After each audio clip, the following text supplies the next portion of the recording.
She said she was sitting there.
No, my dad's Ron.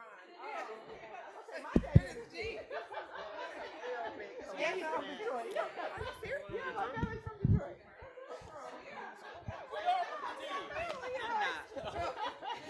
I know her story was like. We're about 1 minute from Okay. start, Okay. so let's All right. do. How do you want Everybody's the mic mic to I be? can take your mic. Okay. So, G, I was there with Gene. Okay. Yep. See, that's a small. See, my dad went to Cooley. You can take the My mics dad out. went to Cooley. Yes. My dad's Felicia, a Cooley you Cardinal can take the too. mic out. What? Yeah. Ask your dad. I'm like, your dad went to Cooley. So when was Whitney Flash? My dad was there in the 70s. My dad is 70, right? My dad is too. They were in school together. Get out of here. I'm Eugene, so my dad was in Eugene. Okay. My dad's okay.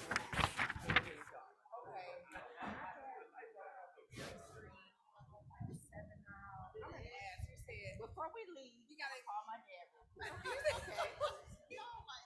We might be. All right, ladies, we ready to do this? My grandfather was on 19th. So I'm gonna use. That's fine. I'm sorry, man. What's your name? Okay, yeah. You say my last name is Jetter. Okay, Yeah, I just Jetter. wanna make sure. I got it. That's always smart to do. Yes. Everybody says, does it make you cringe? Nico? I'd like to welcome everyone to the 2024 Sports Spotlight Series. I'm very, very excited to have such incredible women joining me here in Las Vegas. There's no doubt there is a big event happening in professional sports, the Super Bowl. But I don't think there's anything bigger in terms of what you can learn, your insights, and what can be shared than these two panels that we have. So I'd like to welcome an amazing group of women who have been there, done that, and got the T-shirt. So I'm very, very grateful to these incredible women. I want to start off by introducing our panelists tonight. I'll start off with my dear friend Felicia Hall Allen. She played basketball at the University of Iowa.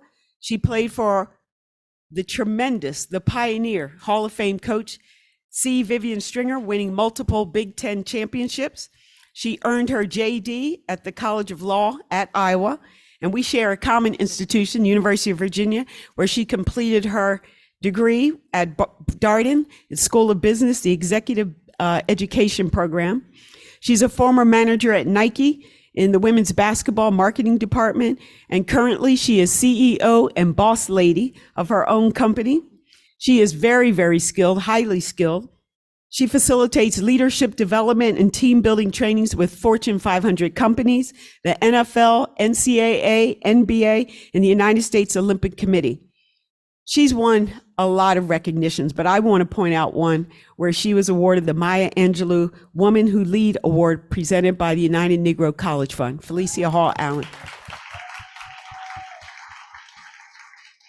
The Jet, Carmelita Jeter. She was named the new head coach of UNLV track and field and cross country last year. She was awarded an honorary doctorate of humane letters degree in 2019 and the Cal State University Board of Trustees in recognition of her incredible athletic achievements. She is a giant in track and field. She earned she won an Olympic medal at the 2012 London Games. She earned a silver in the 100 meters, a bronze in the 200 meters, and a gold in the 4x100 meters in world record fashion. Yes. She's an 8-time medalist in the sprints and relays at the World Championships. She's the second fastest American woman sprinter of all time with a personal best of 10.64 set in 2009, ranking 4th in the world at the time. Carmelita. And my fellow Tar Heel, Jennifer Lynn Williams. She's a 2-year captain at UNC Chapel Hill women's basketball. She's a moneymaker, or the Chief Development Officer of the United States of America Basketball Foundation. She's responsible for all aspects of the foundation, including developing a robust and holistic fundraising platform to support our United States basketball national team programs, youth programs, and sport development initiatives. She has an extensive experience in athletic administration. She served as Alabama State's interim and deputy athletic director, where the Hornets experienced tremendous success, including 43 SWAC championships and 2 conference academic awards for the highest GPA under her leadership. She was named, yes. In 2008, she was named the Women Leaders in College Sport Division's Administrator of the Year. She was appointed to the NCAA Division I Council, where she served on the Football Oversight Committee and the NCAA Board of Governors Committee to promote cultural diversity and equity. Let's welcome this outstanding panel, Jennifer Lynn Williams. I just want to go down the row here and start off. Tell us just a little bit about your career as an athlete, as a coach, as an administrator. The Jet. Thank you. Sorry about that. So first, I just want to make a small correction because I don't want anybody watching to say she just sat there and let them say she was the second fastest, and she's not that anymore. So these women have been running extremely fast right now, so I'm no longer the second fastest woman alive. I used to be for a very, very, very long time. But I definitely just wanted to set the record straight so everyone's know that I'm not just sitting here taking credit for something that I no longer have. My journey with being a coach now, a head coach at UNLV, was very different than maybe people thought it would be. Being a gold medalist, being at the time second fastest, and being a world record holder at the Olympics, you would have thought that I would have went to all these big colleges for my first job, but I didn't. I went to the place that actually wanted me. I went to Missouri State University in Springfield, Missouri, which is a women's only program. And while I was there, my pay was very small. And I said, hey, I want to be here. Can you pay for my master's while I'm here? And so they did that. And I was able to get my master's in 4 semesters, and they covered it for me. And then I got another call from Alabama, and I went to Alabama. And then I got another call from University of Southern California. So I definitely took the stages in my coaching career. Nothing was given to me. I worked extremely hard for everything. And then I finally got a chance to run my own ship. And who doesn't want to run their own ship? And that's how I got to UNLV, which is only 45 minutes from Los Angeles. And I'm from Los Angeles, so it's absolutely perfect for me to come here. I can always get on a plane and go see my mom whenever I want to. So it makes being able to put my feet down on the ground so much better. So now just this career of coaching, I'm so excited to be a woman, to be a Black woman, and to be a head of a program. And these women are looking up to me, and I'm teaching them and I'm feeding them. And it's a huge blessing and an honor to be in charge of the future, to be in charge of the culture here at UNLV, and to start my own legacy as the UNLV head coach. So I'm definitely excited about this journey that I've been on. I did not want to be a coach. Let me just say that. This was definitely not what I wanted to do. I started off being a manager, and because my career as an athlete, nothing was ever given. It was always earned. It was extremely hard for me to tell someone to take something that I felt like they were better than. It was extremely hard for me to convince someone that their worth wasn't exactly what their worth actually was. So me being a manager, for me, just was something that I couldn't personally do. But when I was at the meets with these athletes and they're asking me, Jet, can you help me with my start? Jet, can you help me with this? And yeah, sure, let's go. Get in the box. Let me see this. Let me do that. And then I said, oh my gosh, I'm gonna be a coach. And I just loved it. I just fell in love with it. It was August of 2018. All the jobs were gone. I woke up one morning, I called my agent, and I said, I want to be a coach. And he starts laughing. And he says, Jet, well, all the jobs are gone. I said, find me something. So my journey was not ideal, but it was mine, and it set the boundaries, and it also set the mindset and the energy of everything that I want to do now. So having my own staff is great. Being an administrator is great. Personalities are always different, right? And so I'm definitely enjoying the process of what I'm doing. I have an amazing AD here at UNLV, Eric Harper, who truly guides me. I have a meeting with him once a month, and we just sit and talk about pros and cons and development. And I don't know if other coaches have a agent that is really hands-on to developing you as a supreme coach, but I am definitely excited to be working with Eric Harper. Well, I can tell by her passion that she is a great coach. Thank you.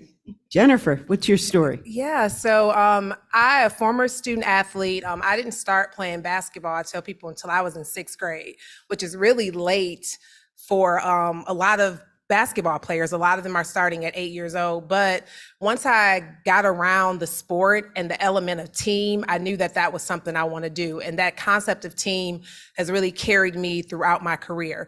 Went on to receive a scholarship to the University of North Carolina. I was a top 25 player coming out of Detroit, Michigan. And I knew that I never wanted to coach. I couldn't deal with 15 of me, but I knew that I wanted to affect sport in a different way. I would always see our AD, and that's one thing I can say about our AD at the time at Carolina. He was always present. He came to all of our home games, and I was like, you know what?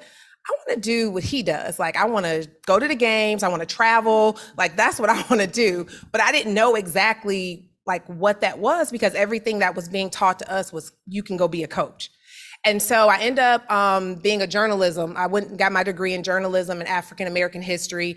And I went and worked at Fox Sports after college. I did work with ACC Live. I was on air. I did color commentary for the ACC network.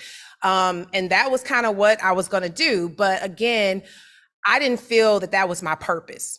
And I tell people all the time, purpose over praise. People were always telling me, oh, you're great on camera, you understand the game, you have a super high IQ, but I wasn't feeling, that wasn't for me. That wasn't my purpose. So I ended up, while I was still playing, I won the Robin Roberts Sports Communication Award through the WBCA, and I had a scholarship to go to grad school. I always wanted to go to an HBCU. Do you all know what HBCUs are? Historically Black colleges and universities. At Michigan, we don't have, the closest one is Central State in Ohio.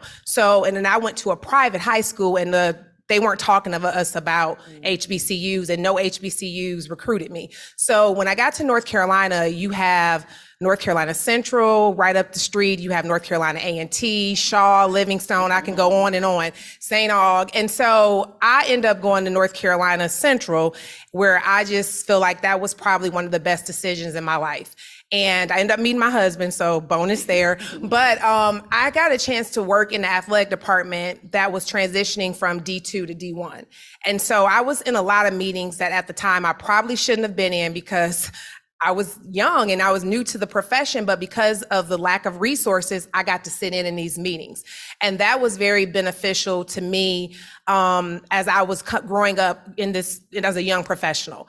I knew that working in fundraising was going to be my ticket to really advancing in this profession. And if you know anything about athletic administration, you don't see a lot of women in fundraising. You don't see a lot of Black women in fundraising. And so I was told, oh, you won't make it this way. You won't be able to do it. And I ended up solidifying myself as one of the top fundraisers in the country at limited resource institutions. And I tell people, if you can raise money at schools with no budgets, you can raise money anywhere. I'm at USA Basketball and it's a breeze. No, I'm not gonna say it's a breeze, but you have resources. So I say all that to say, never listen to the naysayers. Don't let people project their fears onto you. I use that as motivation. Again, it goes back to being a student athlete. So left North Carolina Central, worked at DePaul University in Chicago, and from there went to North Carolina A&T, went back to HBCU because I felt like that's where I have the most impact, helping schools that had limited resources, and was very successful. Went on from there, recognized on the national level, and then was able to become an athletic director at Alabama State, where I had great success. Athletic administration is really hard. Right now, you see a lot of people leaving the industry. I had an opportunity to go work at USA Basketball. I believe relationships are so key. Relationships matter. It's what I tell the students I mentor now. And I was approached to come and talk about a position, and that led to one thing. And I'm at USA Basketball now, and I tell people going there is as close as I'm gonna get to being an Olympian. So I took advantage of it. But that's the story. I've been there for 2 years now, and I love it. You know, getting ready for Paris right now. Excellent, excellent. Thank you. I love what you said about relationships. I often tell my students, it's not what you know, it's not who you know, it's who knows you on a favorable basis. It's who knows you on a favorable basis, because you can't be everywhere. Yeah. Let's hear your story, Felicia. So good evening, everyone. You can tell by the Southern accent that I am Southern. And I am from Shreveport, Louisiana. I am about everything that the boot represents, from food to its Mardi Gras season and having a really good time. Raised by a tribe and a community of people who made me believe that absolutely anything was possible. Jennifer talked about wanting to attend an HBCU. My elementary, middle, and high school, they were all HBCUs because everybody there looked just like me. Not all tall, cute with big feet, but you know what I mean. And I was really, really lucky. Coming from that environment, Southern University in Baton Rouge was my dream school. And then when I got kind of good in basketball, somebody said, you won't have to ride the bus to all of your competitions. You can fly. And I said, well, since I've never been on a plane, I think I'll go that route. Luck, and being in the right place at the right time. The person who was my number one rival in high school, her father sold me to see Vivian Stringer, a Hall of Fame coach. She never saw me play high school or AAU. My number one rival's father asked, do you have a spot left for a post player? She said, you know what? We got one spot left. He said, well, I got the player for you. Chantel, go get that VHS tape and pop it in for the state championship game. When you talk about relationships, you know how there's a book that I really like. It says a lot of good stuff. One of the things that it says is that your enemy can become your footstool. The good news is that this wasn't my enemy, but it was a rival. And competition can be very healthy for women when you can do it in a way where you all are about pushing each other to a place where you bring out the best in one another. And that's what other women have been able to do for me. A rival, and then a grandmother with like a middle school education who introduced me to all things sports. We did everything except NASCAR. She couldn't get into a car driving around in circles. I don't know. But I think that one of the things that I understand from her is that to the world, you may be just one person, but to one person, your life could be the world. And there were people who exposed me and allowed me to see that anything in the world that I wanted to do, that I could absolutely be. I think I got really lucky because I had really good coaches. I was lucky to land at Iowa because Coach Stringer Vivian Stringer, Hall of Fame coach, inducted into the Hall of Fame with Michael Jordan, David Robinson, and the like, and is one of the winningest coaches to ever coach women's basketball. Recently retired after 50 years of coaching and is still very much a part of my life. She said to me, not the kind of basketball player that she thought I would be, but she was always intentional about talking to me about the kind of woman she believed that I could become. And she said to me that if I believed in her dream, she would believe in mine. My dream was to go to law school. My dream was to run a professional sports team. My dream was to travel the world. My dream was to change the lives of other young women who looked like me. My dream was to be on a homecoming court. My dream was to pledge AKA. My dream was to marry a man who would love me better than I knew how to love myself. My dream was that when I transition to the other side, that I'll hear somebody say, well done. My dream was to impact not just the lives of the people who were in my small circle in my village, but I believed that if I used what God gave, that I could impact more than basketball, that I could impact sports. And I think that I got lucky again because I landed in a place after law school like Nike. And one of my really, really dear friends who's a colleague at Nike, Ray Pond, lives in Las Vegas now. Ray was so good at her job that when Cynthia Cooper was inducted into the Naismith Hall of Fame, she shouts out Ray Pond. And then my boss was like, Ray got a Naismith shout out. What you gonna do, Felicia? I said, show up and get my check.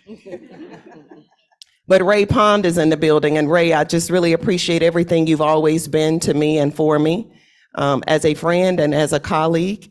Nike was an incredible place to work. If you ever have an opportunity to work and/or intern, take advantage of it. One of my interns is in the audience now, and she's a vice president for the Los Angeles Sparks. Miss Natalie White is in the building. I also think that Nike was about not just doing it, but if you're gonna do it, you need to win it. And my dream job was to run a professional sports team. I never thought that I'd do it at the age of 30. At the age of 30, I was running a professional sports team in Charlotte. I got lucky again. They had this girl named Dawn Staley, who was a starting point guard for our team. And Charlotte Smith, who played at the University of North Carolina, who hit the game-winning shot for the only national championship that Carolina won, was on that team. And a girl who was from a really small town, that a lady named Felicia Richard and Debbie Allen in a small town, Chester, South Carolina, went to a school named Harvard. Allison Feaster was on that team. She now is like a vice president with the Boston Celtics. I don't like to do it if I can't win it. I don't apologize for loving and wanting to win. If I play dominoes, you best believe I'm a dominologist. I'm coming for your heart. So I get there to this organization where in the meetings that we have, I'll walk into our executive room. Nobody in the room looks like me. Not one person for all of the different roles that will be reporting to me. We are the second worst team in the league. And all I do is win, win, win, no matter what. I got lucky. We hired a coach named Ann Donovan, who's a legend in basketball. And that second year with the organization, we won the Eastern Conference Championship in New York in Madison Square Garden. We went to LA and played the Los Angeles Sparks, and Lisa Leslie and the Sparks beat the hell out of us. But what I like is that when Carmelita was talking about being the second fastest, at that time, that meant we were the second best team playing professional basketball. And I like to be in a position where we put ourselves in a place where we can win. When the Hornets moved to New Orleans, I started my own business. And one of my colleagues at Nike said to me, Felicia, as long as you have a law degree, you can always eat. And so I started a business. And on this journey, because you all are trying to figure out how you get there, sometimes other people see in you things you don't see. I started doing executive coaching because a really good friend of mine was the head of HR for Coca-Cola. And he said, you are in all these different civic groups with my wife. No, she don't listen to nobody but you. So why don't you come and talk to the women in my organization and help them maximize the space that they're operating in? I'm like, I don't have a certification in executive coaching. He said, but you have a certification in people. I'm gonna pay you what I'd pay a certified executive coach. Then I had a coach who had a friend who was on the verge of losing her job. She was a women's basketball coach. She said, Feedy, can you go talk to such and such's team? Because I don't know if she's gonna make it. They don't need just a shot in the arm. They need like a blood transfusion. And so I go and I talk with the team. The team gets on a roll. They end up playing in the conference championship game. She keeps her job. Now all of these other people start calling me, asking if I do team building. I don't really do team building, but if y'all want to pay me to build your team, I can do that. I get into this sports agent thing. After working at Nike, Ray can tell you, the one thing I always said, I cannot babysit an adult. I'm not going to be an agent. I thought that I wanted to do that, but hey, my undergraduate degree is elementary education. I teach kids. I don't want to raise them. That's why God didn't let me have one. So I think that what was really interesting about getting into the sports agent thing, I had 3 assistant coaches to call me. One called first and said, hey, can we have a 3-way call? And I was like, about what? They're like, we'll tell you when we call. So they said they had a talk with Jesus, told him all about it, and they said that I was supposed to be their agent. I said, well, he didn't have that talk with me. Let me push back. Let me talk to some people. So I talked to a lady named Diane Murphy, Dr. Diane Murphy. She was the athletic director at Denver and then Columbia. She had been my one of the associate athletic directors at Iowa, where I played basketball for Coach Stringer. Then I talked to a guy named Damon Evans. He used to be the AD at Georgia. Now he's the AD at Maryland. And they gave me some really good advice. And they said, not only do I think you should do it, but if you limit yourself to women's basketball, then you'd be cheating everybody who could possibly have a chance to work with you. And so I decided to do it. And again, this is how I say, when your steps are ordered, you don't have to chase what God has.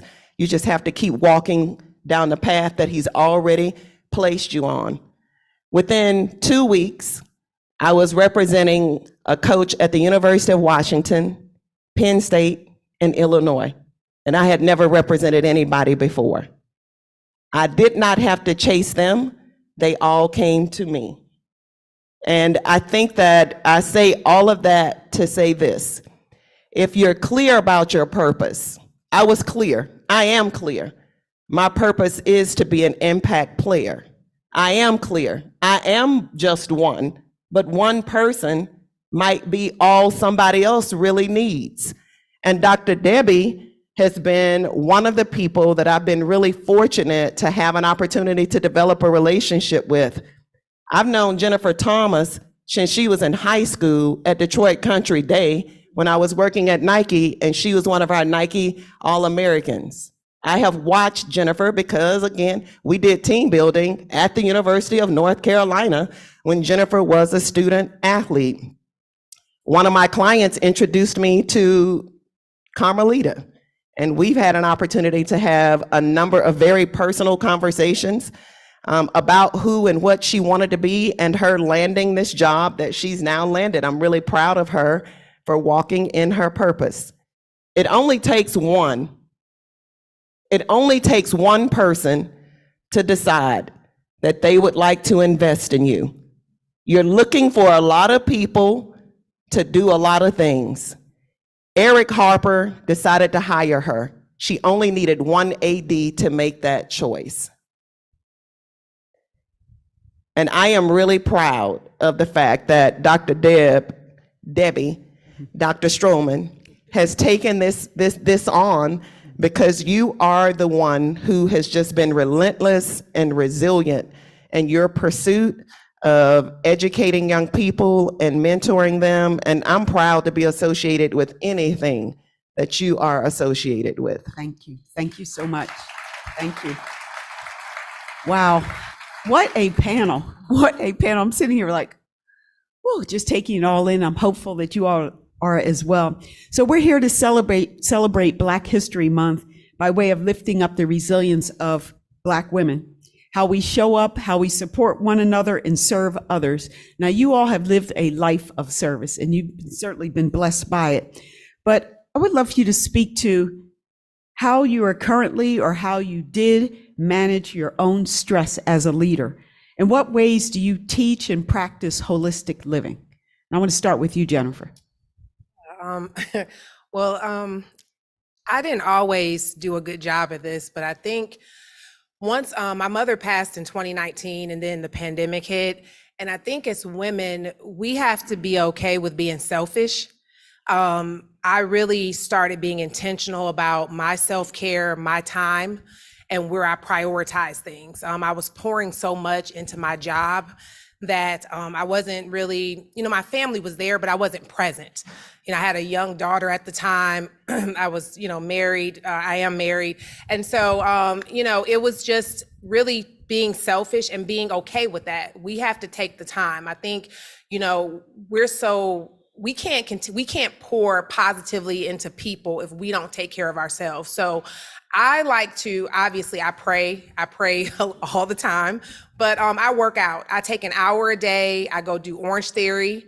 I do my little Orange Theory fitness, and that's my me time. I make sure that I get my, my massages and different things, but I'm really being more intentional about the self-care piece of it, and just making sure I'm taking care of me, because I can't do the things that I do, and we go 100 miles an hour if I don't properly take care of myself and be selfish at times about my time. Alicia? I think I learned when I was an intern at the NCAA, making $500 a month with a law degree, that is. Because sometimes I think you gotta be willing to take a step back to take that step up. If you're aware of the environment that God is placing you in and all of the things that potentially surround you to help advance you. But one of the other interns, he would go out every month. He would go out. We didn't have a lot, but he loved golf. And he would always go to the driving range, or he would go play 9 holes, or he was intentional about doing it. And I said, "What are you doing?" He said, "I've decided that for the rest of my life, once a month, I'm gonna steal a day for me. It's my George Wynn Day." George now works at the University of South Carolina. And so he was like, "And you need to have a feedie day and make that day whatever it is that you want it to be. Doesn't have to cost a lot of money to take time out for you." Time is the most precious resource that we all have access to. My feedie day was taking a bubble bath, burning candles, reading my Essence magazine, and listening to some good music. I've elevated a little bit on my days in terms of what they look like now. When I got to Nike, we had this thing. We worked hard, so we decided we would play hard. We played as hard as we worked. So one of the things that I said that I never want to do is I never want to just live to work. I want to make sure that if I work, that I'm intentional about making sure that I create some experiences for myself. And two of the people who take advantage of some of those experiences with me and my husband, Johnny, are here. Our cousins who live in North Carolina, Deidre and Luther, they have daughters who play softball, one at North Carolina A&T and one at Harvard. I would imagine they raise smart girls. But they play softball, both of them. And we play. and we play really, really hard. And I don't care if you're in school even. You have spring breaks, you have all of these moments. You need to find something that allows you to recharge and refuel you.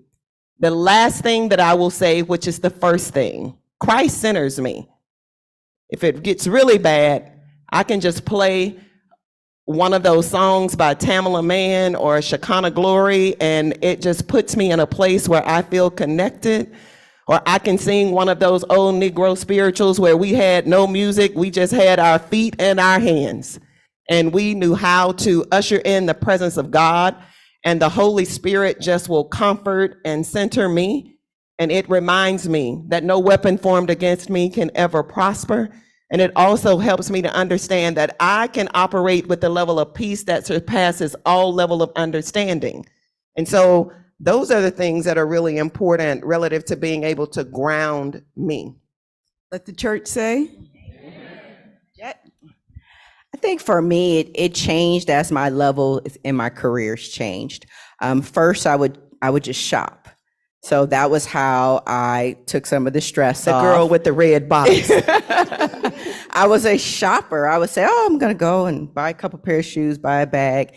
And then I started thinking, okay, I'm not even wearing half this stuff that I'm purchasing. It's just sitting in the room. It still has tags on it, never come out the box. And I said, okay, what else did I used to do that really helped me, relax? And it was always my family. I come from a really, really big, close, that Sunday family where you meet up at someone's house and, everybody brings something. And that was a great part of getting me to relax. And then as I became a coach and I'm listening to young athletes tell me their problems and they're breaking down in front of me, and I'm calling parents because now I'm worried about their mental health, and they've told me things that's just sitting in my heart. Now I can't sleep at night. I said, okay, the shopping's not working. Sitting at my aunt's or my cousin's or my uncle's house, this is not working. And I had signed a contract with Nike as a Nike coach, and they had in the contract a plan where you could talk to someone, and it was free. Well, not free, but it came with your contract. And so I started talking to someone to just release all of the energy that these young athletes were giving me. I couldn't tell other people because you don't want to tell what someone's going through, and it was just sitting in my spirit. So I had to start talking to someone just to release it, just to let it out. So then I can continue to help these young athletes be comfortable to talk to me. Of course, I'm not a psychiatrist and I never give advice in that regards, but I was a great listener.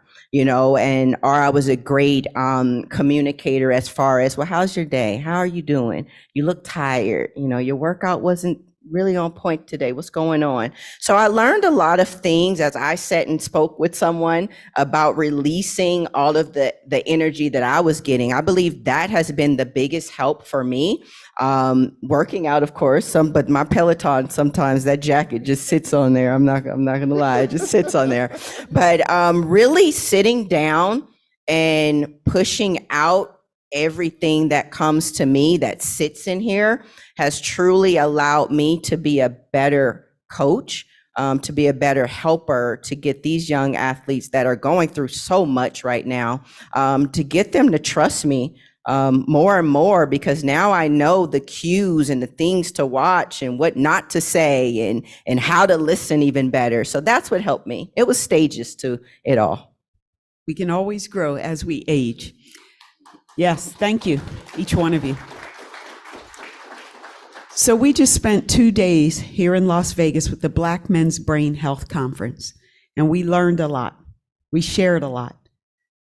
It was beautiful to see researchers, scientists, community organizers, and leaders all in the same space talking about how we can have better outcomes for Black men. You all as mothers, as partners, as godmothers, as aunties, grandmothers, all of that. What can you say to Black men to help them not only seek information, but to take action for their own health? How do you speak to the men in your life, whether it's your nephews, sons, grandsons, husbands, partners? How do you speak to men? Jet? I'm extremely honest. So when I'm speaking to my uncles, my brothers, my nephews, my cousins, I just speak honestly. I don't sugarcoat it. And I think sometimes that where it becomes a problem for some people because you're not being directly going to exactly what you want to address. If I see that my brother looks tired, I'm going to say, hey, Damon, you look tired. What's going on? Have you seen the doctor? What's going on? See, this might be getting a little bigger. What's happening? Are you not eating well? So I'm very, very honest because I never want something to happen and I wake up the next day and I say, well, I saw him on Thursday and I didn't say anything, or I saw that his eyes were yellow and I didn't ask him if he went to the doctor. So I'm very adamant on being extremely honest. And sometimes that honesty hurts people's feelings, right? And they're thinking to themselves, like, did I really gain weight? What's going on, right? And then they end up going to the doctor and they say, Lita, because that's what my family calls me, Lita, you're right. And I say, I knew something was wrong. You just didn't look the same. So I would say for me, for my nephews, for my brothers, my uncles, my cousins, I'm always just extremely honest. And because as I'm getting older in age, I'm losing those people that took care of me, that changed my diaper, that watched me and combed my hair. So now I'm really watching family members that are older and I'm looking at them and I'm saying to myself, wow, Auntie Jewel's getting a little old. She's 79, but you start seeing it. Like you didn't pay attention to it because you just think every day everything's going to be okay. So now I'm just more intentional in expressing myself. If I don't think something is right, I'm not going to bite my tongue. I'm not going to just wait until someone tells me something's wrong with someone. I ask or I say, these are the things that you need to do, especially with my nephews, just being young men. I'm always asking them, are you taking on your hygiene? What are you doing? So I'm definitely very honest in my delivery. So for me, it's just honest hour. Speaking truth to power, speaking truth in love. Felicia? I would like to give a huge shout out to Troy Vincent, second in charge at the NFL. Troy Vincent gets it. He's a former student athlete at the University of Wisconsin. Shout out to the Big Ten. He's played on several NFL teams. He's worked with the NFL Players Association, and now he's second to Roger Goodell in running the league. But he used to be over the player engagement department. And when Troy was leading the player engagement division, he enlisted my husband, Johnny, and I to create a transition coaches program where they have peer-to-peer coaching. I think that one of the things that becomes really important for men is to have men to talk to and to be able to have a safe place where they can talk with people who they believe have walked in their shoes. And I think that Troy did an exceptional job of starting a program that still exists right now and providing them with the resources that they need to have access to in order for them to be able to deal with some of the transitional things that they deal with when they take the cape off and they become a civilian like us again. And I think that when dealing with student athletes, one of the things from doing team building and being on college campuses a lot, I think that a lot of things that hit me right away, guys are dealing with anxiety because there's a lot of pressure for them to perform. If they are a student athlete, they have an impression of who they think they are, and then everybody else tells them who they're supposed to be. And that's a lot of pressure, and they're dealing with anxiety. The other thing is sometimes they can get a little depressed. They don't always get the playing time that they want. The grades might not be falling. Maybe they're not getting the NIL deals that they think that they deserve. But for one reason or another, I think even Michelle Obama talked about how she had some issues and she had to go seek some counseling. And so guys are dealing with depression. They're having they have low lows and they have high highs. And then the other thing that I noticed, especially since we're talking about Black men, people just think that they're angry even when they're not. Even when they're not. And I think that part of that has to do with maybe some stuff that they may be carrying with them that they just don't have an opportunity to release. We need to have safe places for them. And as a woman, I think that what I try to do more than anything else is lead them to a solid man or a tribe or community of men who I think might be able to provide some support for them. And I just try to love them. I think that men love each other different than the way that a woman's job is to love him. We are nurturers, but to Carmelita's point, they need some people who can also be very honest and real and sometimes raw with them, and who can love them and build them up and call them up the way that only men can. Thank you. Jennifer? You know, I was gonna say, Felicia pretty much said it all. I always believed as being an athletic director, you have to lead from a place of love. And I felt like providing that safe space for my student athletes, especially my male student athletes, because I was at an HBCU, especially during COVID and the George Floyd situation. My student athletes, my men were angry. They wanted to protest. And I had to talk to them about it's okay to not be okay. And then educating not just our athletes and the male athletes, but the coaches too, because this isn't their ministry to be trained in being a therapist, but providing resources. So I think that's where my skill set of fundraising and relationship building came into play, because I was able to establish relationships with doctors in the Montgomery area, with therapists, so that they could do work, in-kind services for my student athletes. And I let my male student athletes, because I saw the aggression there, I saw the depression, because I was very active as an athletic director. I saw them and I let them know that you had people out there who cared about you, genuinely cared about you outside of the sport. We liked winning championships and we won a lot at Alabama State when I was there, but I cared about them as a person, and they knew that because of the conversations we would have. I believed in having an open door for all of my student athletes.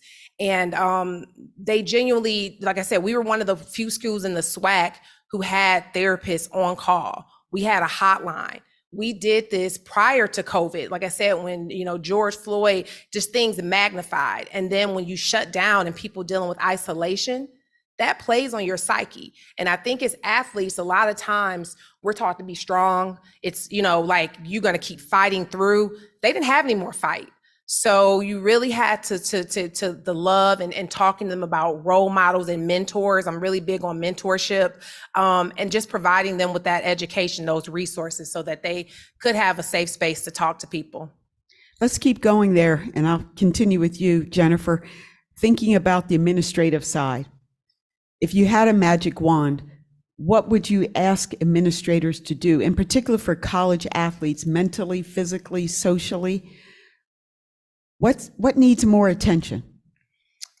I think on all levels, because I played at the Power Five, but I worked primarily my career in the FCS, HBCU realm. Student athletes want to know that you care. Like, even the ones who are going to go pro, they want to have a plan. And if you invest in student athlete development, showing them, what's available life after sport and how you navigate that world, I feel, to me, that's what's missing on campus. I think right now everyone's being treated like a number, like it is a business model. And we know, like, at the high level, it is a business, but those students need to have access to professional development. Interning at Nike. I had a student at North Carolina A&T who interned at Nike. She was very intentional, and now she's doing amazing things. I think providing them with the opportunities, a lot of people don't know, especially student athletes, they don't know what's out there. When I was coming up, I harassed our academic advisor because I knew I was very real about my skill set. I just wanted to get to college. I wanted a scholarship. I didn't have the WNBA. It wasn't I wanted to get to college, not, go away from Detroit and get it paid for. That was my goal. And then I wanted a job when I came out. And at Carolina, if you have a 3.0 or higher, you don't have to go to study hall. I was still in study hall with a 3.5 because I needed to know the internships and jobs. And so I think making sure we have that available for students, and then the mental health resources. You're seeing a lot. When we were in school, I was depressed. When I finished playing and it was over, the ball stopped bound, I didn't know that was depression, but I was like, what's my identity? You don't know. When sport has been your identity your entire life, it's really hard to transition. So having resources in place to help student athletes transition successfully into the working world or whether they're going into pro, because that's a whole nother, that needs someone to talk to going into that pro life too. So to me, the student athlete development piece, professional development, providing those resources as an administrator is key. Jet? I would say, just from being in student athletics as well, I would first start off with the professors and the coaches and the people inside of the athletics, because it trickles down. It's no different than a household. If a mom is insecure, her daughter's normally going to be insecure. If the father is an abuser, the son is normally going to be an abuser. And it always starts at the top. And so I would say, starting at the top, because before there's the student athletes, there's the people that actually work with the student athletes. And if they're not getting the things that they need from the professors or from the ADs or from the counselors, then they're not going to be the person that they are supposed to be in those 4 years. So I would say starting there first, with making sure that the people that are teaching them or that are surrounded around them have taken courses, have taken development, have taken classes and ways to speak better to athletes or students, and watch your wording, and, kitten gloves and mental health. I just think that some people are going into rooms, and because their life is not going as well, they're projecting that on these student athletes and on these students, and then they're leaving out feeling worse than they did when they came in. So I definitely love I know here at UNLV, we have a young man by the name of Keontae Gaines, who does a lot of development with the student athletes, with internships and classes. And I actually make mine mandatory for my student athletes to attend. It's just like, if you miss practice, if you miss this program, you're not going to practice, because I think it's just as important. But I would say starting at the top first, to the people that are directing those young athletes to be better people as well. I want to thank you for that. It reminds me of accountability. Who's checking on these people? We're hearing about lawsuits, abuses taking place because no one's checking on the folks who are supposed to be taking care of the athletes, taking care of the students. Felicia, administrators. I think they've done an outstanding job with that question. There you hear it. There you go. Thank you for that. So again, brain health, dementia, Alzheimer's, and certainly in the news, we hear a lot about concussions, right? But I would just love to hear your take on how you're receiving that. Is it in your life? If you would share, if you have any stories, how it's touching you and your family. Anyone? Well, my grandmother is 94 years old and she has dementia. And it's more difficult, I would say, for my father, because some days she doesn't remember him, or she calls him my grandfather because they actually look alike when my grandfather was younger. For the one thing that I think is the bigger trigger is she remembers me at all times. So there will be times where my dad will call me or my dad will FaceTime me so I can, hey, grandma, what you doing? And then whatever mood she was in, she snaps out of it, and I am the face that she always remembers. So I'm dealing with dementia in my family now, which is something that, your grandparents are going to get older, but you never think it's going to be your grandparent that has dementia. Or this was the person that changed your diaper as a kid. And here I am now doing the same thing with my grandmother, who's 94. And she called it out the other day, which was so funny. And she said, I used to do this for you. And I said, yes, you did.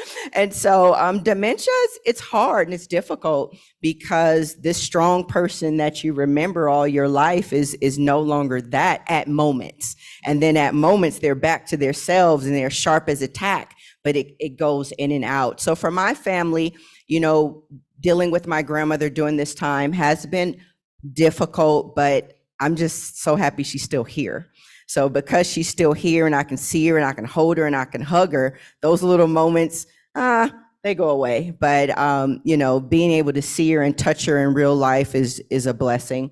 But we are dealing with dementia in my family, and it takes its toll. And I know it takes its toll on my dad, and, we just say, she all right, she gonna be all right, and so for us, it's just constantly surrounding her and talking to her when she's in the great moments. And when she's not in her great moments, we just let her be, and we'll probably watch TV with her. We try to do something calmer, and then keep her in situations that, too many people startle her. So if we have a family event, we know when too many people start coming, okay, it's time for her to leave because this is going to be a trigger. So just learning what's good and what's not good for her and adapting to her needs that she needs in this time, and just praying every day I get to see her another day. Thank you. Anyone else? I'd like to jump in on that. I live in Rock Hill, South Carolina, football city, USA. We have more guys in the NFL per capita than any other town and/or city in America. It makes me want to get 2 little foster boys so I can get an NFL player. But I will say this about concussions. There's a young man who played high school basketball with my bonus son. They won a high school state championship together in basketball. He got a football scholarship to South Carolina State. He was so good, he played in the NFL. What made me think about him is he played with the San Francisco 49ers. Young man comes from an exceptional family, mother and father intact. So he grew up with 2 parents in his home. I think just exceptional young man, exceptional. When his career was over, he came back home to Rock Hill and he stayed with a family that had been like a second family to him. A gentleman who was a doctor, his wife, grandkids. He was living in their home. The most unexpected thing happened. I was in Las Vegas when we heard about it. He murdered everybody in the house, the doctor, the wife, and those children, and then he committed suicide. They did one of those scans on the brain, and I can't remember what they call it when the guy's brains are, what do they call it? They did the CT scan, but what is it that happens from the guys who play football from the trauma of the concussions? Yeah, you see, y'all got it. So they found that he was suffering from that. Everybody knew that his personality was off just a bit. He wasn't quite himself. But this family wanted to try to help. I don't know where the resources were in our small town, or Charlotte is only 10 minutes away. But for some reason, something clicked. And that scared a lot of people. So when we talk about concussions, it's not just about getting mad because somebody doesn't pass the concussion protocol and he should be tougher than that. Because we'll say that she should be tougher than that. We don't realize what's happening organically in the brain. Whatever it is, it's severe enough that now the NFL has put a ton of money around the research for concussions. And there are a lot of guys who played the game. They got payouts for it, for whatever it is that they went through, because it's impacting who they are now. Like when guys went off to Vietnam and they came back, it impacted who they were. And I think that the same thing seems to be showing up with concussions. And so though we can take it lightly, I actually got to experience and witness the impact of concussions and what it could do to a young man, to his family, and then to other families and to communities. I am really proud that the NFL has taken it on. I would love to see the NCAA do more, say more. We always say, see something, say something. Well, we see it, but I don't see anybody doing anything at the same level. And Jennifer, you may have something to add to that, because I think that lives are at stake right now. And little boys like my grandson, I want him to play football. His dad played football, but his mom is very afraid of him playing football. And I, for one, want to get up on a Saturday and tailgate. Just selfish reasons there. No, I totally agree with you, Felicia. Institutions, the NCAA, they've talked about it, but I think it's being left to the institutions to implement. And I can speak to when I was in Alabama State, we had a neurologist because it's not just football, soccer is bad too. Yes. Soccer might be, it's up there. And so we would have a neurologist come in, be on our sidelines at football. There was a machine. I'm not going to try to butcher the name, but if someone had a concussion, they had to, go under this machine, and we had to update our concussion protocol because we were seeing an increase in concussions. And a lot of people, again, it goes back to rushing people back. And I've seen certain stories. One of my classmates from Carolina, some similar, end up, murder suicide, his wife at a park, and they left his 3-year-old daughter. This is one of my classmates, but again, did the scan. He was a football player, 4-year letterman. And it's stories like that where it's not happening right away. It's coming maybe 10 years after you played or 5 years after you played. So institutions, to me, have to really look into beefing up their concussion protocol and really making sure that they have sports medicine staffs, because a lot of sports medicine personnel after COVID left. And we have to figure out how to get them back, because that is one of, to me, the most important units when you talk about student athlete welfare. One of the most important units. And this concussion protocol would be housed under that unit. They would make the recommendations to the athletic directors, and then it would be implemented. But I do think that we have to look at, as athletic departments, what we are implementing, educating, and then it goes back to resources again. When you're at some of these smaller schools, South Carolina State, they don't have a budget to do that. And I can speak on it. I went at HBCU. It was hard for us to do it. But we were just, again, blessed that we had someone through a relationship with our coach, our football coach, who wanted to do this. And so we just have, as administrators, really have to make that a priority. Thank you for that. I think similar to the conference, we've heard in your comments, mental health is brain health. Brain health is mental health. Yeah. So let's close out on a very positive note. Tell me 1 or 2 things that you love about your career, what you're doing now. Felicia? I would say when people ask me, what do? I say I help make dreams come true. That's what I do. And they're like, oh my God, what do you do? So I'm a sports agent. I get to help make coaches' dreams come true. I do team building. The University of South Carolina is one of our clients. UCLA, women's basketball. I'm looking at these programs who are excelling and really just excelling. And we do more than just basketball. We've done track and field, tennis, golf, volleyball. But I love it to be at a national championship and to watch those young people excel. And I would also say my husband, Johnny, and I, we started a professional development symposium called A Step Up. We educate, connect, equip, and inspire current and future generations of coaches. We've done basketball for almost 15 years, and about 3 or 5 years ago, we started an Assistant Coaches Hall of Fame. It felt really good to see those coaches' names go across that bottom line on ESPN, and then to have Scott Drew, the coach who's at Baylor, who won a national championship a year or so ago, call and say, Felicia, thank you for doing this. It's been needed for a long time. So it feels good to be able to fill a void. And so I'll stop there because, as you all can see, I'm like an old Baptist preacher. Don't give me the mic. I always got something to say. Thank you. Jennifer? Oh, man. I would say I impact lives through sport, specifically through basketball and fundraising. And I like to think of myself as a connector. Again, through relationships, I've met a lot of people. I don't believe in burning bridges. So I have a lot of people who champion for me and who speak highly of my name when I'm not in the room. And that allows for me to help the next generation and pay it forward.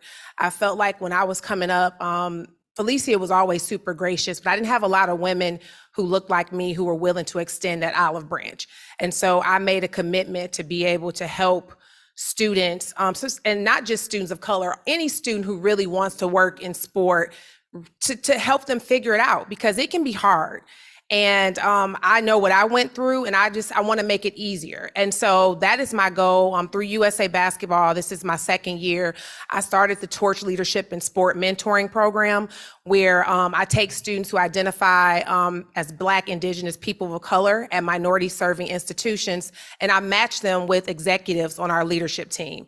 And this aligns with one of our pillars, which is promoting social responsibility. The biggest difference I saw from going to Carolina and being a student at North Carolina Central, and my husband was a student athlete there, was the lack of resources, access and opportunity. I had access to a huge pool at Carolina. I had access to resources. My husband didn't have that. So when I became an athletic director, it was my goal to create that pipeline for those students at HBCUs, at HSIs, AANAPIs that want to work in sport. I want to connect them with those executives because that's what I hear all the time. But we don't know anyone. We don't know any people of color, or there are not any women of color who raise money. It's some, you just don't, they're not in your circle. So it's for me to be able to create that pipeline, and that's what I'm doing at USA Basketball.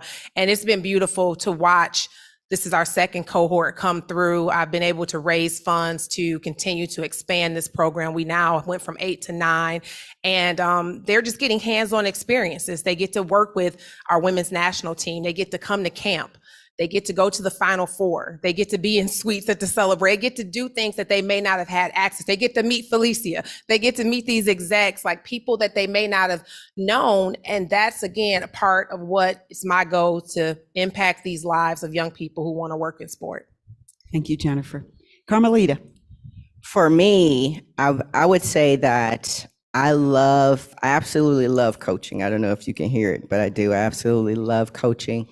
But I absolutely love helping someone be their best self, and getting someone to be, and I don't want to call them Carmelita Jetters, but in a way, Carmelita Jetters. I wasn't fast in high school. Nobody was recruiting me. I went to a Division II school. I was the most decorated athlete at Cal State Dominguez Hills.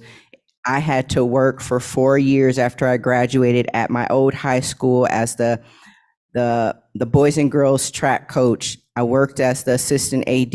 I was the cheer coach, never cheered a day in my life. And then after that, I decided, okay, this isn't working. I went to join the police department, and 3 minority women said they couldn't hire me because when I talked about track and field, I glowed and my energy just went up. So I went back to training at 5 o'clock in the morning, going to work at 8 o'clock, and I made my first team and got my first medal 7 months later. And I say that story just to say, when I'm coaching those young women to do exactly what I did. I'm pulling all of the greatness out of them. I'm the 3 minority women that told me no. I'm the principal at Bishop Montgomery who gave me all of those jobs so it can add up to be the salary of a teacher at the school. I am all of that. I am the coach that woke up at 4:30 in the morning to train me at 5 because I had to be at work at 8. So when I'm working every day and I'm there when they're in the weight room at 6:30, it's because I know what they're going through. I know who they are. I wasn't always the fastest woman alive or a gold medalist. I worked for every piece of everything that I have. So when I'm coaching these young athletes, I'm giving them everything that I have, and they're either going to take it and build from it. But that's what I love about coaching is I meet you where you are, and wherever that place is, my job is to get you to run personal best, to get you to make the final, to get you to NCAAs, and at the end of the day, to get you to graduate. Wow, let's give them a hand. Thank you, thank you, thank you. Had an opportunity to hear from dreamers and doers, and you are certainly representative of the resilience of the Black community, of Black women, and how we share and how we love well. Another hand for them. Thank you. So this is the first panel with the Sports Spotlight. We are going to have the men join us on the stage. So if you can just give us 5 minutes, maybe stretch, say hello to someone. We're going to take a quick picture and then we're going to transition to the men. Thank you.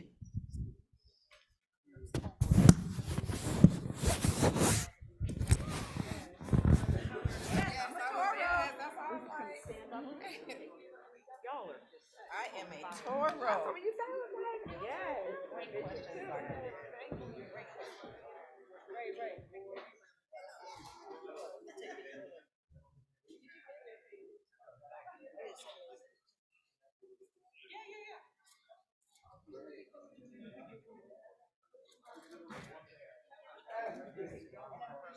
Thank you so much.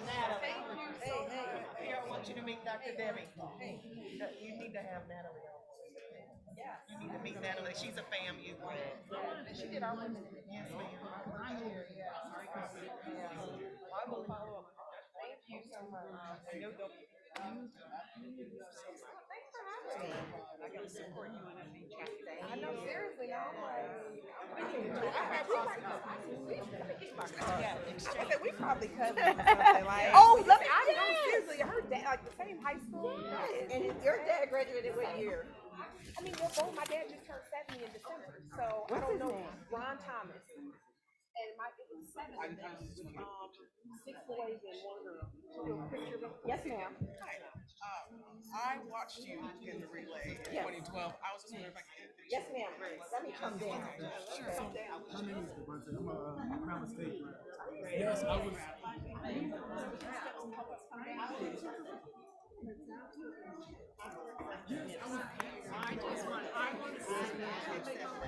Yes, ma'am. Here I come. You're so silly. How are you? Yes, yes.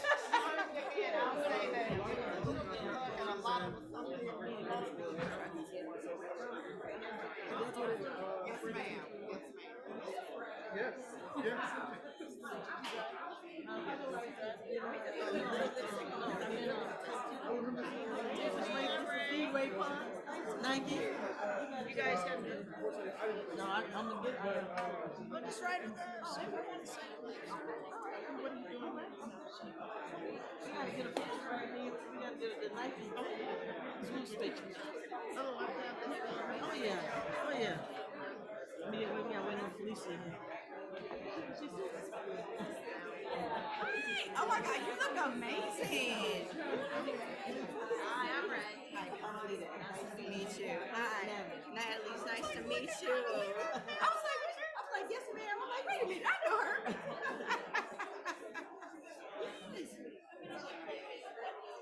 Oh, you gotta send that to Kara.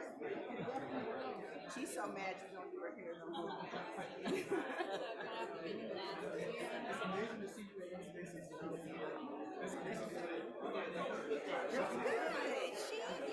Lennox is 4.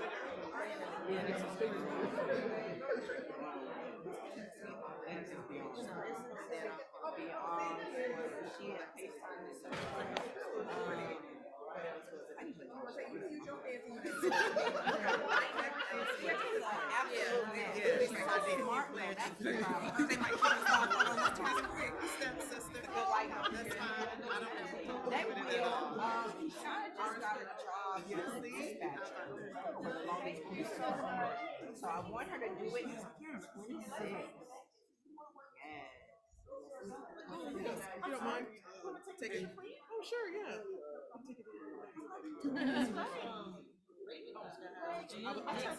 Yeah. I had it set to something.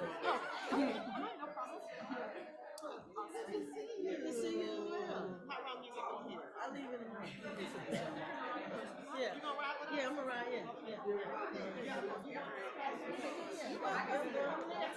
You too. Bye.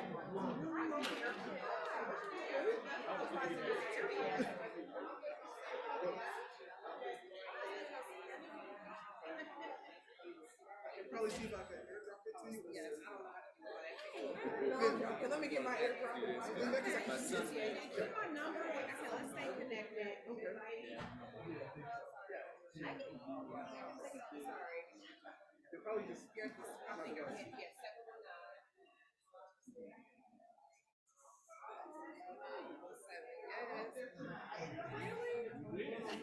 Yeah, I know that record. And my daughter, they play some soccer together. So I just sent it to you. I'll just. It may not.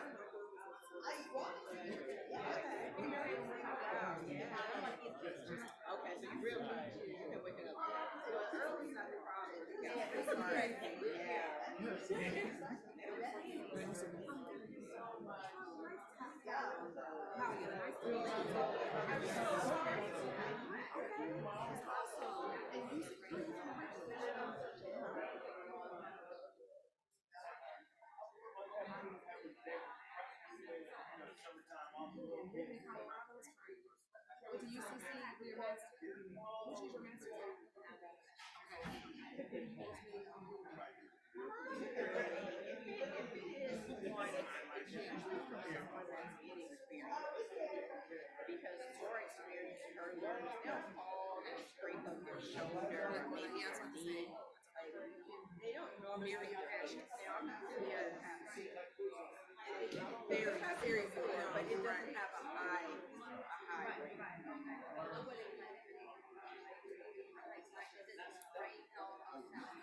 Yes, yeah, I'm gonna do the best I can. What's going on, fellas? That's it. Simple, simple.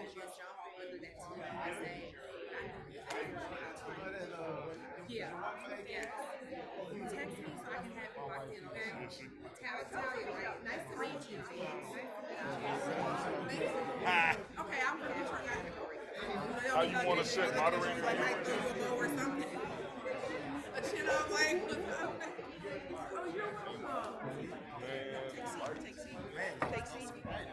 Yeah, it's hot.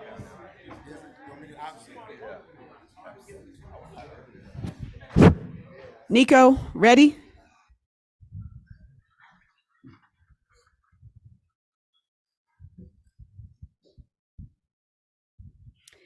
Thank you.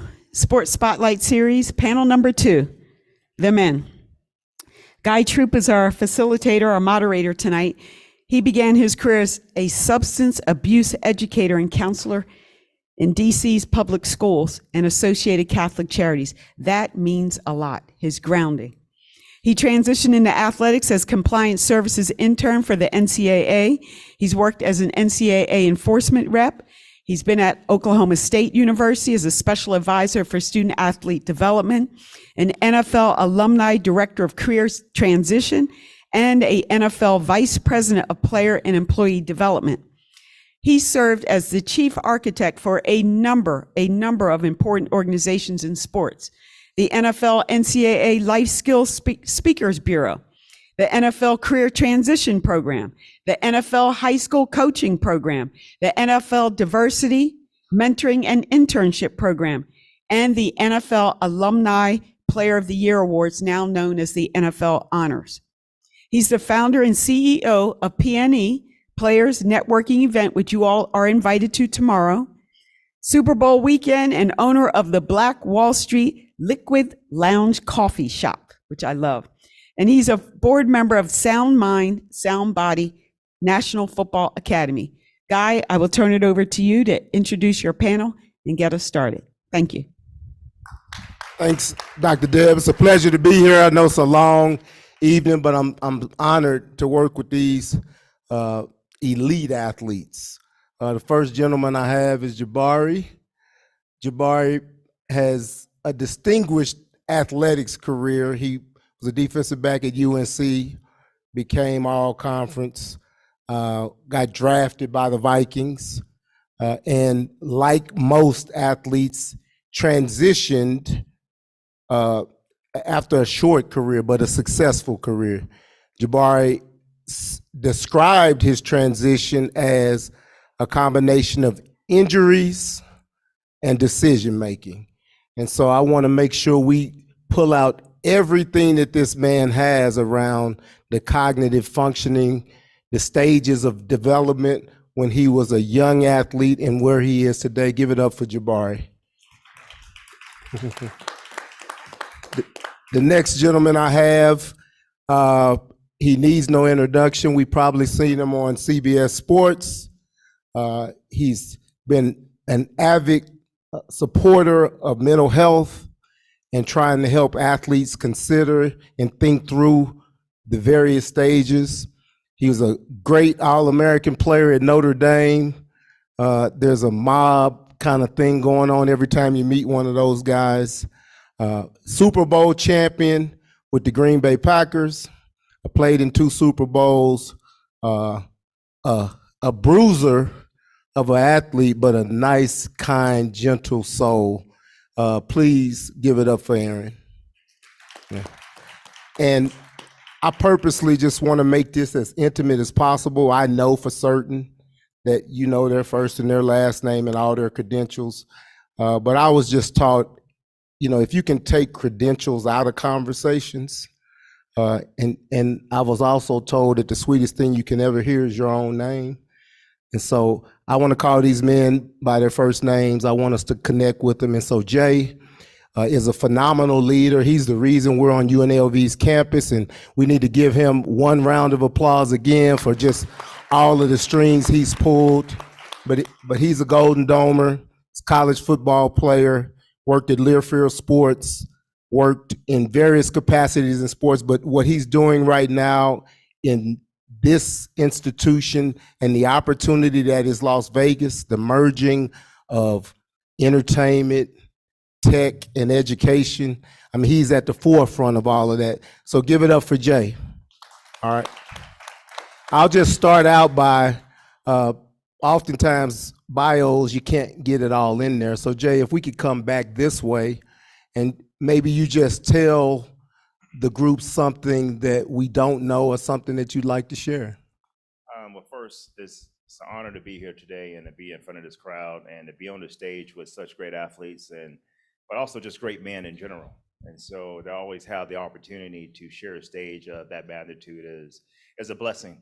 As a first generation college grad, you never know what you wanted to do in life. You never know what's the next step, and you have no idea. I could tell you now, I picked my major from watching movies. And at the time, the movie that I picked from was Boomerang. Eddie Murphy was the marketing guy in Boomerang. And I thought that looked cool. He had the girls, he had money, he was good. A little silly, but he still was good. But that's what happens when you are a minority in your community and you don't have people that look like you in positions that can afford you the lifestyle that you see about. I don't want to be a rapper. I want to be an NFL player. But what else can I do? Can I be a doctor? Can I be a pharmacist? Can I do these different things? We don't see enough of those folks, and I didn't see it. But what I did have was great parents that said, regardless, you're going to college. And when you get there, we don't know what's next for you, but I think you can figure it out. So I was blessed to be recruited very highly, have the opportunity to go to Notre Dame and be people, the classmates that I met, the people that cared about me. So that led me to a career in the private sector. So I worked for 3 Fortune 500 institutions companies out of college, Gallo, Hershey, and Pfizer, respectively. But still yet not knowing how to go to other career choices. Like, how do you work in college athletics? How do you work in the NFL? How do you work in all these different places? How you get on TV? They don't teach you that. Or you don't know the right questions to ask. And so during that time period, I just did what everybody else was doing. They were getting jobs at these big places. So I said, well, how do you do that? So I worked in the Career Center. No, I took full advantage of my scholarship. There was no NIL, there was no cost of attendance, but they paid me 3 different ways, legally, just so we make sure we know how that worked out. So from that standpoint, but I made a point to make sure that I understood what it took to take advantage of that scholarship. So I worked in the Career Center and I held resume workshops for student athletes. That's how I got my first job. I held a resume workshop for student athletes at Notre Dame, had about 100 student athletes there. I walked off stage, it was Gallo Wines that said, that was awesome. How would you feel working in West Palm Beach, Florida? That'd be great. When's the interview? You just had it. You have to take advantage of your opportunities. And so that's something I've always tried to do regardless of the situation. And from there, again, it was Hershey and Pfizer, but I still didn't have passion for selling those type things. So I wanted to know, how can I take these relationship management skills and move them to something I was passionate about? And that's really, I was passionate about people that look like us, look like you. People, how do you get scholarships? I learned about fundraising. I learned about the revenue generation model for college athletics. And that's what I became to be a part of that. And I want to be a mouthpiece for others and generate that revenue so they can go to school, they can have college degrees and go from that standpoint. So I'll leave it at that. Man, You gotta go, man. the question was something else about a little context, basically. I've had a colorful journey, I guess, to get here. It started out rough. I had a childhood of lived experiences that a lot of us experienced. It included childhood divorce and an absentee dad who I now have a great relationship with and have rekindled. That's a story that's ended very, very happily. Physical abuse, sexual abuse, abandonment, being the new kid in school. We moved every 2 years, so it was new friends, new teachers, new rules, new everything. I had identity issues because I didn't feel black enough, I didn't feel white enough, I felt too black, I felt too white. And I received a lot of messages in the world early on that led me to believe that I misunderstood that I didn't have value or worth. So a lot of what motivated me and drove me early on was to be a part of, to fit in, to belong, just to be enough to anybody, somebody.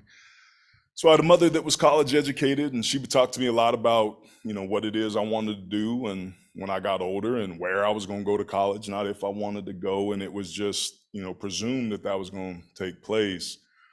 So when I was a DNF student, my freshman and sophomore years, smoking a lot of weed and drinking every day, that was not the fast track to success that I think she quite had in mind. And what's interesting is what took place between that and the man that sits up here. And I think the core to my story is the support that I had, the encouragement that I had, the Yodas that showed up at each stage in an important way, the right person at the right time in the right way to just nudge me a little bit further. And it's interesting because when the last panel was here, I felt emotions starting to come up, and I was like, man, that's interesting that's starting to hit me. And I just have a profound gratitude for finding ways to fail my way to the top, to be a meaningful part of meaningful teams, sports and athletics. When I named what it is I wanted to do, invisible doors started to open. I worked hard, everybody worked hard, but they got this much better, I got that much better. And it just kind of effortlessly fell into place until I retired. And that was an identity crisis, again, of me going through this hero's journey, my own little version of it, of who am I without this thing that I've done forever? How do I matter? How do I make a difference? How do I feel purposeful? How do I feel significant? And I crashed and burned like a lot of us do. And I think it wasn't until I was able to redefine what my purpose was and to apply those same values that allowed me to be successful as an athlete to my second act, if you will, that I started to feel whole again. So what I'm committed to and what I've learned from my retirement from football in that first career was what I call the 5 pillars of fulfillment. And the first was income, how I receive value for the value I bring. When I retired, that disappeared. So did my identity, how I was known to the world, but what was underneath that, and this is where it gets juicy, is how I was known to myself. Those are the easy ones to see. But beyond that was my purpose. There was not a time when we were athletes we ever thought about, what do I need to do today? Like, you just went and did it. And nothing was ever further out than 6 months. That's when spring practice was, or training camp, or spring ball, or winter condition and summer condition. It was always right around the corner. So on top of that was significance, how I know I make a difference. How do I matter? I had to do my job at the elite level 95% of the time, or I wasn't going to be there. And I got all this validation day after day. Good job, good block, good recovery, good read, good boy. I was getting this adoration from these older adult men that I craved as a kid. So that's what really drove me. And then finally was that community piece, right? How I'm part of something bigger than myself. As professional athletes, people in the military and brothers and sisters, and there's certain sectors that are lucky enough to have those 5 pillars in one endeavor. And that's true for all of us. So when that one thing disappears, we lost. There's nothing to grab onto. We go through this identity crisis. And I think many of us make the mistake of losing one thing, not feeling very good, and trying to replace it with that new one thing. And we just don't appreciate or even understand, I think, how lucky we were to have all those things. So what I've been committed to is Frankensteining my fulfillment. So my income and identity, I get on TV being a college football analyst for CBS Sports. I get recognized in the airport. I make pretty good money where I can almost cover my nut during the football season.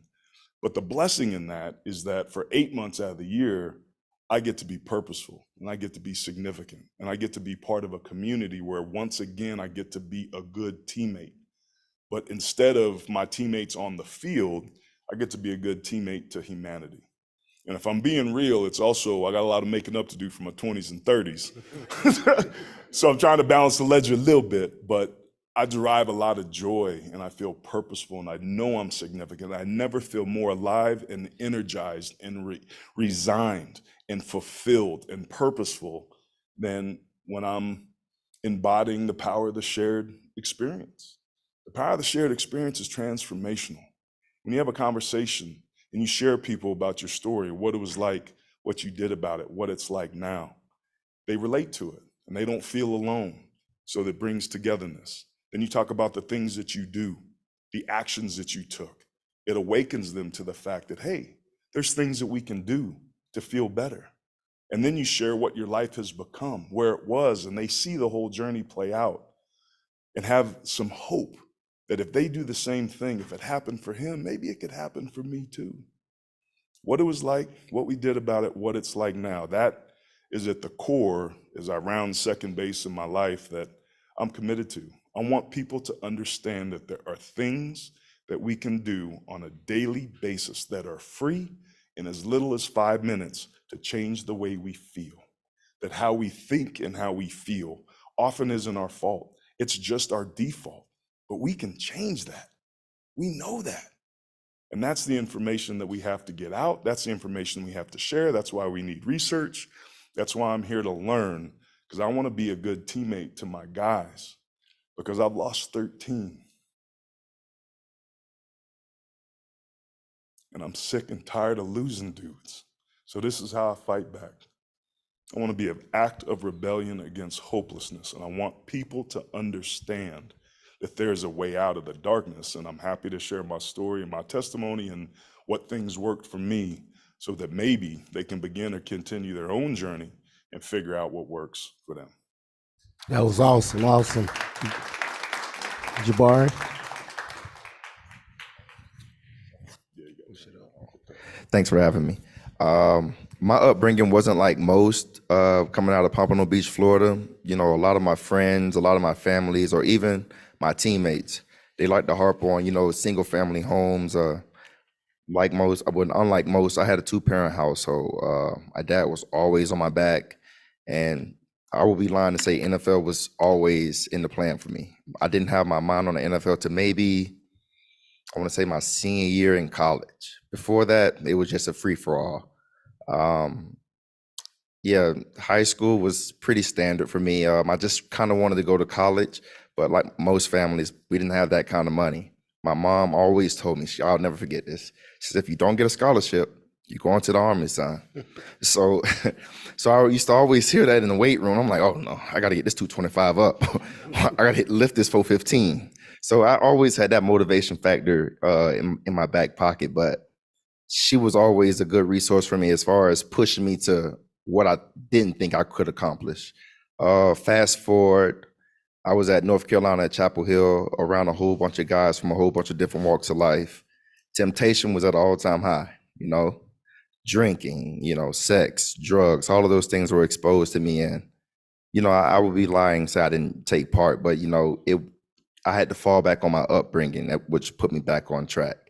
That was my freshman year. Sophomore year, Butch Davis, he sat me down and he told me I was only here by the grace of God. And I agreed with them. I had a lot going on in my life at the time, and yeah, thankfully so, I pulled through. Carolina was an awesome time for me, and it helped build me to the man I am today. I was drafted to the Minnesota Vikings my senior year in 2014. Go Vikes. I was drafted to the Minnesota Vikings my senior year in 2014. And yeah, I just thought like this was going to be like that cliche story that you see on TV, green room and happily ever after. I was wrong. Okay. That's where it started. Just being around obviously professional athletes, this guy's making this amount of money, I'm making this amount of money. I heard one of the young ladies say it earlier. Yes, I was one of those guys that was frustrated. I've been on the field my whole entire life. Now I'm on the bench. Now I'm not good enough. Now that results in me in the club every night. Now I'm in the strip club. Now I'm buying drinks. Now I'm doing things that's not me. So I went on this roller coaster all throughout life, embarrassed, and then embarrassment ended up pushing me to all the way up until 2020. I was released from the Vikings in 2017, and what's not talked about most is the transition from playing to not playing. Again, the drugs started again. The drinking started again. We're back on the roller coaster. And what pulled me closer to, myself and within God was just camaraderie. I had guys in the NFL calling, hey, man, let's go to that athletes outreach. What was it? In Orlando. Let's go this weekend, or let's go to Chapel this weekend, or let's come to Charlotte. Let me talk to you. So I had guys reaching out to me and pushing me to help. I didn't even know we get 8 sessions with Cigna until 2020 when I had a former teammate, Trey Boston, called me and pushed me that way. So these are all resources that we have now that I was unaware of. But before, as you said, Aaron, I was on the crash and burn route, crash and burn. And I'm not embarrassed, but it kind of shaped me to where I am today. But I also take pride in it today. I'm now calling athletes. Hey, do you know you got 8 sessions? Hey, do you know you got disability? Hey, do you know? So that's my job now, in addition to being a real estate agent, but I love it and I'm not ashamed of it. So yes, that's right. That's my journey. Jabari Price. So this is the biggest weekend of football in America. And I would argue that football is America's sport. So take us back to your playing days. And let's think about the light stories, the fun, the camaraderie, the game. I mean, this thing was supposed to be entertainment and fun. So tell us something that was great about your playing career, a locker room story. We do have viewers online and some children may be watching, so let's keep it PC. Anyone? Man, that's a tough one to keep it PG. It's hard to describe the satisfaction and the validation and the fun that you get to have, the consistency of the cauldron that you're going to walk into every day, the repetitiveness, the certainty. It was all of us living our childhood dreams, and it certainly, was that way for me. The fun times were the times with my guys and the athletes. Football is a people game. And I don't think about what happened on Sunday, and I remember certain plays about Super Bowls. But I remember bus rides in college where the back window falls out going to the stadium, and a couple of the young freshmen wanted to see what was going to happen. They didn't get to play, and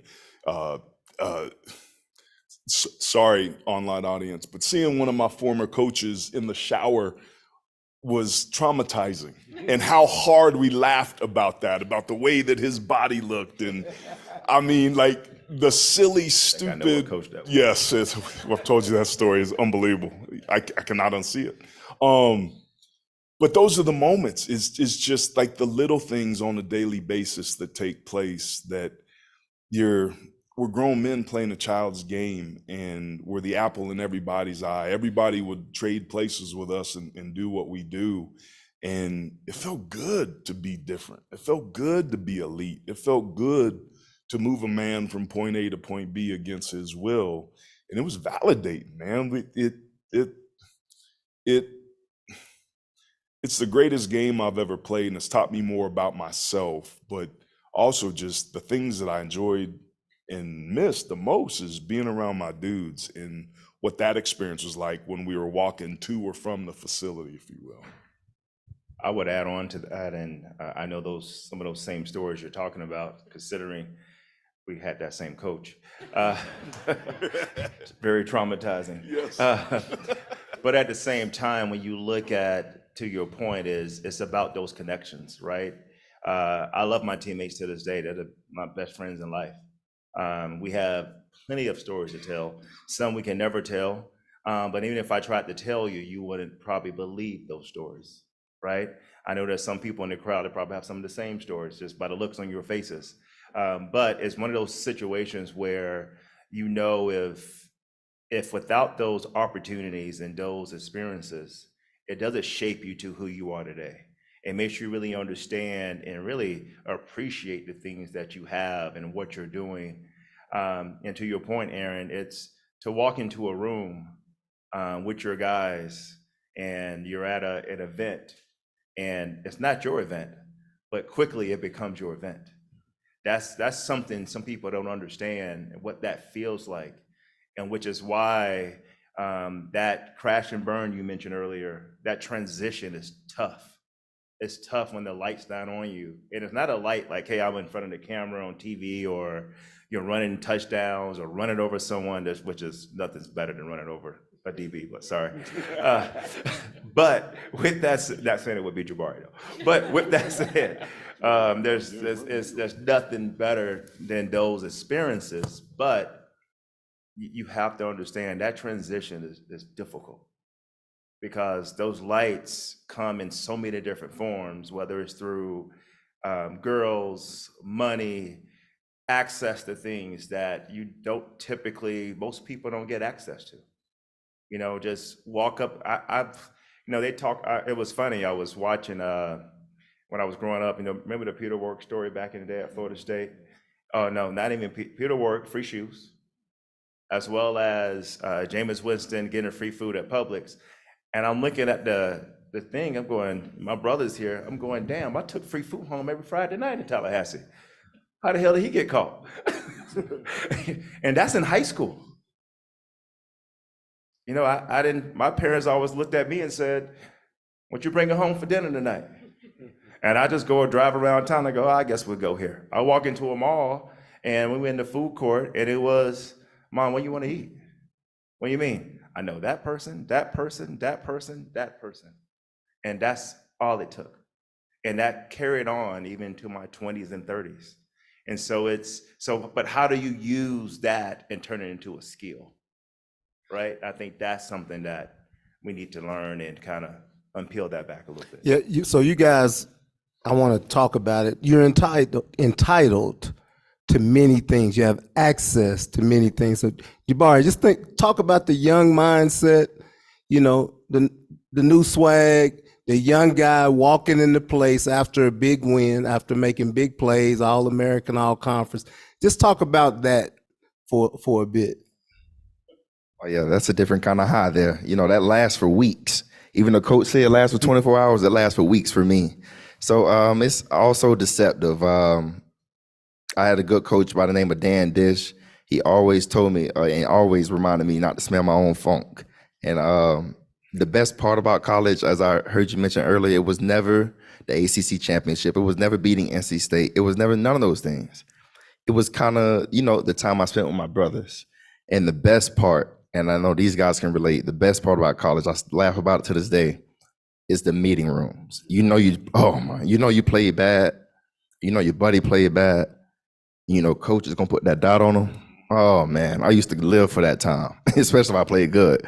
So, and those same guys, we still communicate to this day. We're in a group chat. I can't tell you the name of it. It's a little bit inappropriate, but they just text me, knock them dead before I came up here. So that sense of accountability that traveled from my 20s to my 30s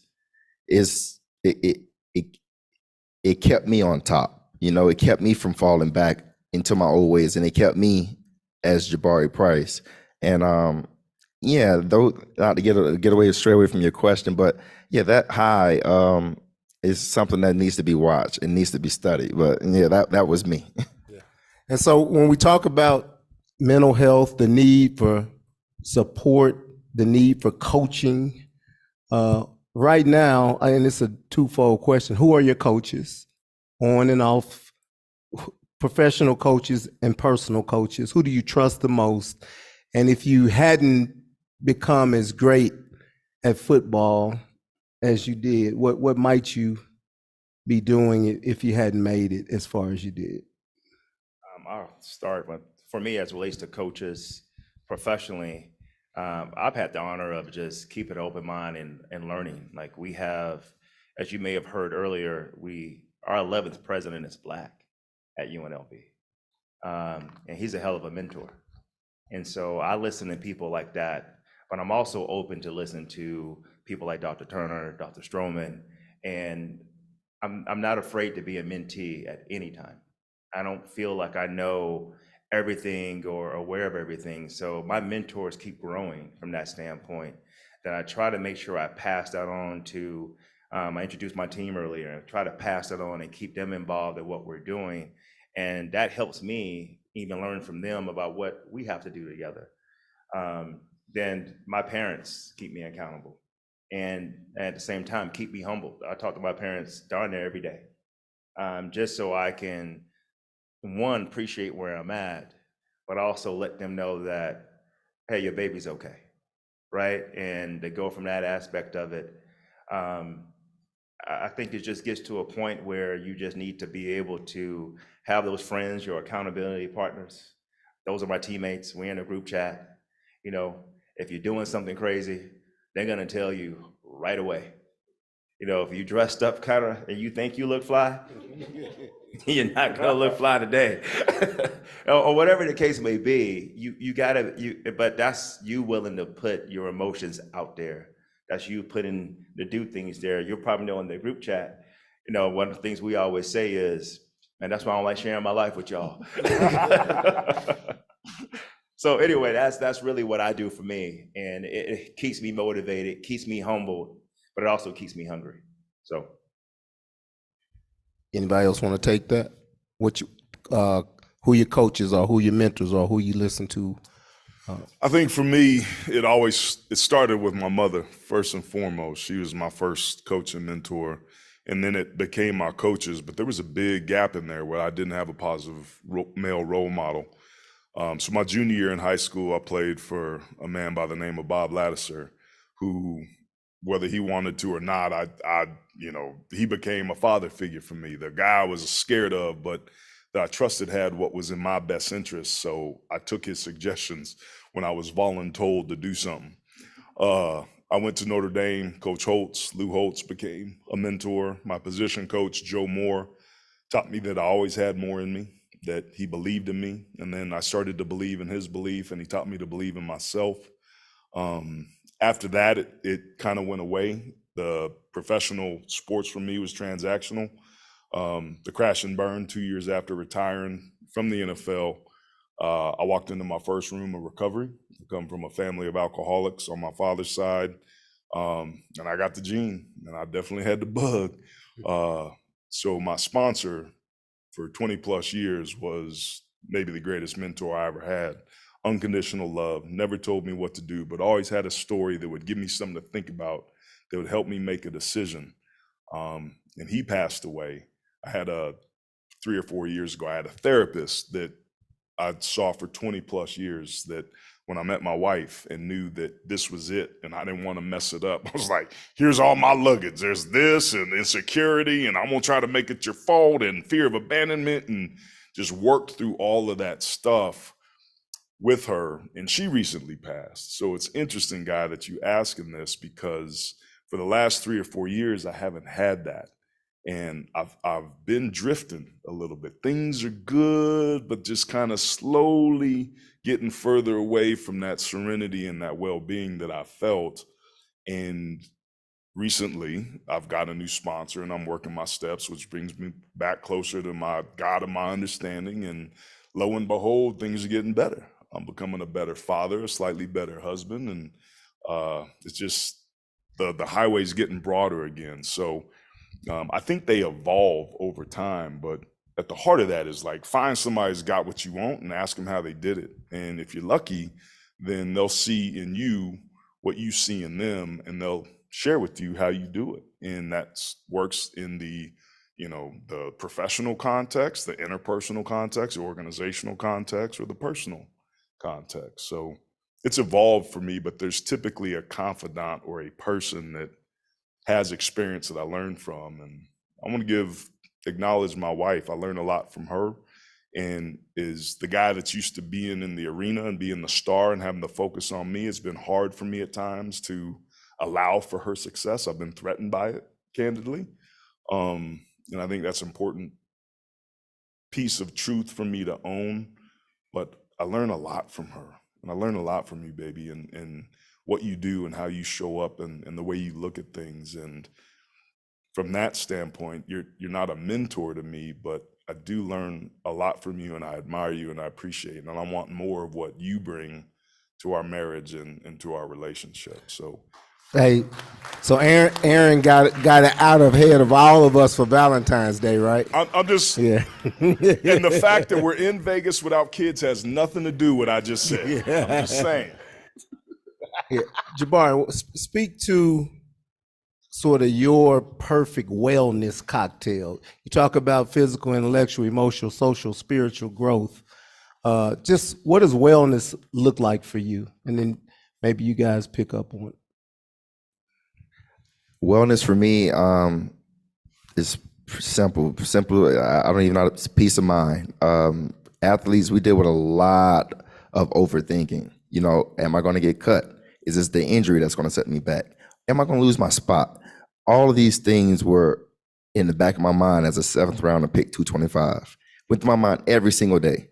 And a lot of times in the NFL, it's, as Aaron just put, it's all transactional. So I didn't have guidance for a very long time from my first year to my second year, which led to a DWI and 100 people calling my phone. And then, we all know those fake checkups. You just calling me what you heard, or what you read.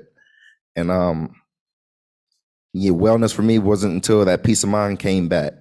And that peace of mind came back after I started reaching out to different therapists. And oftentimes I wasn't really big on therapy, not until this was my first job. So I know therapy is obviously accompanied with a lot of you guys' job. This was my first job, and I didn't even know how to find a therapist.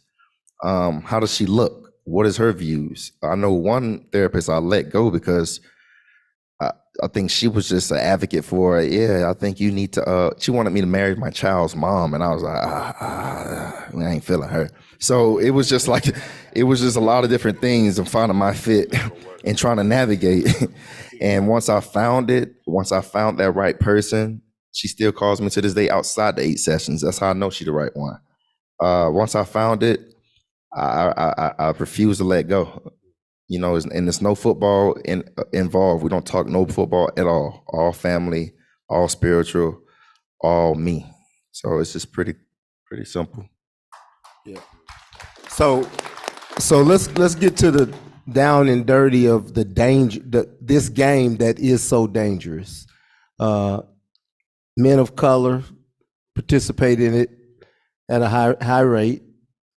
Elementary, middle, high, college, pro football is dominated by Black men. We've heard some conversation that Black men are stubborn in terms of seeking out resources. That doesn't feel like it's the sentiment here. But let's talk about how dangerous football is, how unprotected you might be when you put on a helmet, and what some of the solutions might be to make the game safer and better and more well for men of color. Yeah. Today the past 2 days, and I've learned just being associated with Black men's brain health and the expertise that I've learned that are out there has been eye-opening. And playing the game, we realize that as many times that you get injured or you hurt, right? You get up, You still keep fighting, you keep pushing. We've all had concussions in some form or fashion.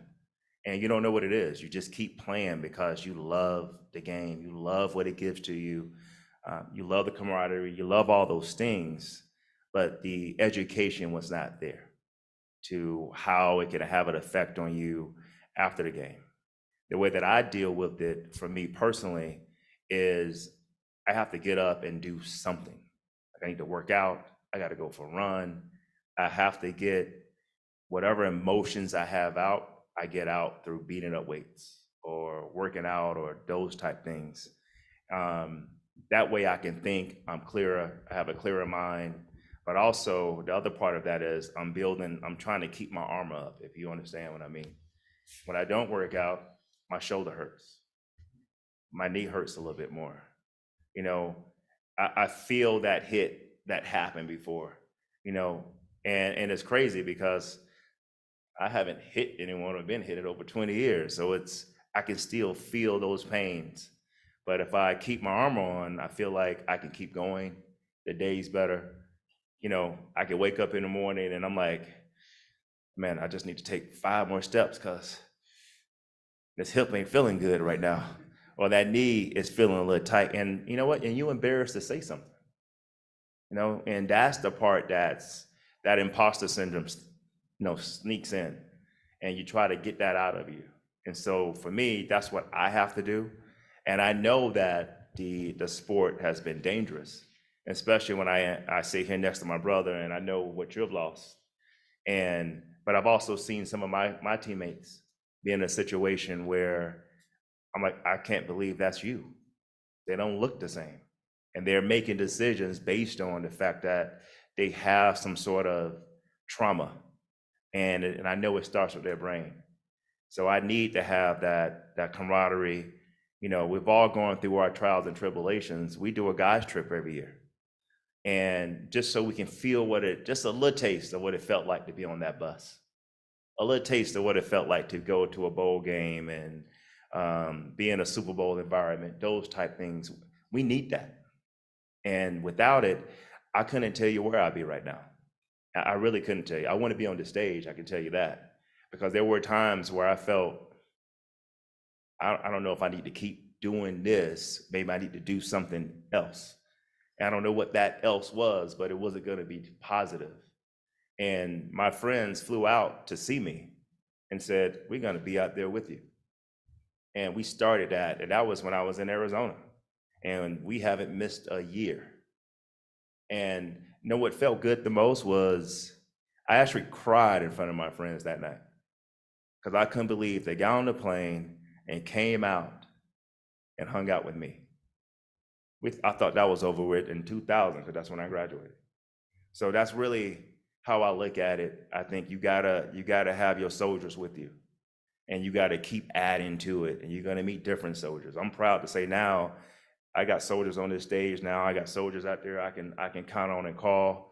And I'm really happy that there's people working for us, by us in this field. So to me, that's all encouraging. So I'd like you guys to maybe start formulating a few questions. I want to acknowledge someone that I think is critical to this vision that Dr. Turner and Dr. Deb had is Ron Rice. I'd see him right there. Ron is a former Detroit Lion running back and has worked in safety. I'm sorry. I always, yeah. Right. You'd be right. I've done that 3 times to you, Ron. I'm gonna get it right. But just give a hand to Ron because he really helped to shape this entire thing. So we're rounding the bases, and I'd like to just think about solutions to the challenge of brain health in football. And so if you were speaking to the commissioner of the ACC or the Big 12 or Roger Goodell or an ownership group, what would you really message to them about brain health and wellness? I think institutionally, it's important to understand what the consequences are, that football is a violent game. There's a 100% injury rate, and you can have traumatic brain injuries that we now know can lead to chronic traumatic encephalopathy, which is the way I describe to teammates or people who are high school athletes or people that are curious. It's like having too many windows open on your computer. You're trying to do too much, you're running too many programs. Everything works, it just works a little bit slow and it's clunky. And emotionally, when that happens, and I've had friends, I walked Junior Seau into a meeting of recovery. I heard the behind the scenes, know the things that he was going through, and they were significant things, but sometimes the little things feel like big things. And feelings aren't facts, but when you have neurocognitive impairment, it's important to understand that you don't necessarily think clearly. So you don't know what it is, you don't know what the risks and the dangers are. So having transparency about what that is important. There's the same inherent distrust of labor to management as there is within the Black community with the medical establishment. Like, nobody's gonna pick up the phone and says 1-800 call NFL drug. Like, you ain't gonna get me on tape. So I think that's the first thing, is transparency. I think it's also education as we go down the ladder. Professional athletes, we now know, right? It's implied consent. If you're there, you know you at a risk. I think if we're all being honest, myself included, knowing how hard I struggle on a daily basis sometimes, I do it all over again. The cost benefit for me is still there to still be willing to go back and do everything I did exactly the same way. But as a parent, it would be irresponsible for my position, my viewpoint, to let my children play this game because of the dangers involved, which is why I don't let them smoke cigarettes. So that's a conflict internally that I think a lot of us have to deal with. But what we see on the collegiate side is the lack of education with the coaches and the pressure that they put on the players to play, the silent treatment they give the guys that got dinged up and is not gonna go, the inability to recognize the signs of what's taking place and to save space for what they're doing. There was this O-line coach, Howard Mudd, and I was doing some research, and he died a couple years ago. He coached the offensive line. And I was reading this article, and he was talking about that his offensive linemen in his room had to have two things. So they had to be tough. And toughness was about how much pain and punishment you could dish out. But he said, my guys in my room, there's a flip side to that toughness coin, and it's resilience. So resilience is how much pain and punishment you can endure. He said, my job as a coach is to raise that level of resilience till my men have no breaking point. And that was such a thoughtful, nuanced viewpoint of something that we just throw around the word tough, that there's this flip side of it. That's resilience, our ability to bounce back from negative outcomes quickly and efficiently to get ourselves back on track. That doesn't mean avoid them. That doesn't mean act like they don't happen. But when they do, how quickly can we bounce back? How do we fall less far, less quickly so that we can get back up? That's resiliency. We don't develop that. We don't even talk about it. So having some education around brain and mind health, which is really health. I know what the hell a navicular is in my wrist. I don't know where it is, but I heard that word in the training room. So I got, my PhD from Holiday Inn sitting next to guys and learning about their different body parts. So what happens with our brains and what needs to take place secondarily, there's an education that needs to take place there as well, in my opinion. And you mentioned solutions, and that's where I'm at. Like, I don't care if you were hugged too much or not enough as a kid. What are you doing about it? There is no emotion that's so intense can't be slightly lessened. And there's no set of circumstances that are so dire that they can't just be a little bit improved. So yeah, our brains may be jacked up, but how's your meditation practice? How's your yoga practice? Are you familiar with breath work? What about intentional cold immersion and learning to calm your central nervous system using replicatable, safe stress where you can sit and take the cold for 1 minute and then 2 minutes and then 3 minutes and then finally be in that water and say to yourself, I'm uncomfortable but safe. I'm uncomfortable but safe. And to use your breath as a way to calm your body and make your body feel better. Those are the sorts of things that I'm starting to share with the world and go to the mountaintop, because those are the things I do. Having a mental health hygiene morning routine. To me, it's putting my helmet and shoulder pads on. I might still go out in the game of life and get ear holed because you got a couple knucklehead safety DBs that are trying to get on the game tape. But if I'm wearing my spiritual armor, and if I'm wearing my spiritual helmet, I'm gonna navigate and absorb those blows and survive those moments a hell of a lot better than I don't. And if I wait till mid-morning to meditate or to pray or to write in my journal or the gratitude journal, gratitude is the elixir to all that ails us because it makes whatever it is we have enough. So shifting our focus away from what we are scared we're gonna lose or not get what we want to what it is we have, to what it is we're surrounded by, what it is we get to do. We move from have to choose to get to, we have breakthroughs. So shifting our focus to what it is we do have is a great way to elevate low mood.